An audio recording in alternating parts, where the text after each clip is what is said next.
Will Imran Khan participate in the coming elections on the 8th of February? Following the rejection of the former Prime Minister and Pakistan Tehreek-e-Insaf founder's nomination papers, this debate continues to simmer.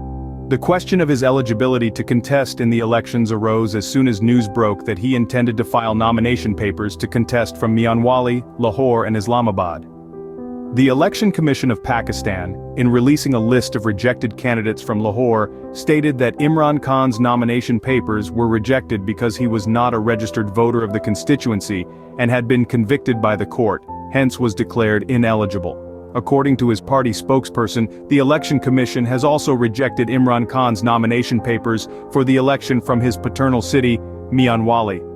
On the other hand, the nomination papers of former Prime Minister Nawaz Sharif, who faces a lifetime ban, have been approved from 2 constituencies. It should be noted that the condition of lifetime disqualification was eliminated by the previous government through an amendment in the Election Act.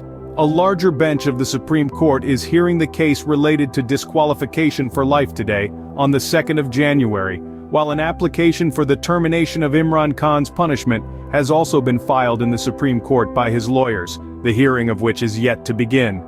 Amid all these complexities, the question remains, will Imran Khan be eligible to contest the elections on the 8th of February? We tried to find an answer to this question from legal experts, but before that, let's understand why Imran Khan's nomination papers were rejected, what the procedure of the Election Commission is, and what options are available to candidates after the rejection of nomination papers. Nomination papers may be rejected for several reasons, including errors or false statements in the information included in the papers, or objections from the voters of the constituency. However, returning officers cannot reject nomination papers on the basis of minor errors such as mistakes in the candidate's name, serial number in the electoral list, or details related to the proposer or seconder. In case of rejection of nomination papers, returning officers are obliged to provide the candidate with authenticated, detailed reasons for the rejection. Remember, returning officers have several options for scrutinizing the papers. They can obtain information related to the candidate from any government department or authority, including financial and security agencies. After the rejection of nomination papers, the candidate has options.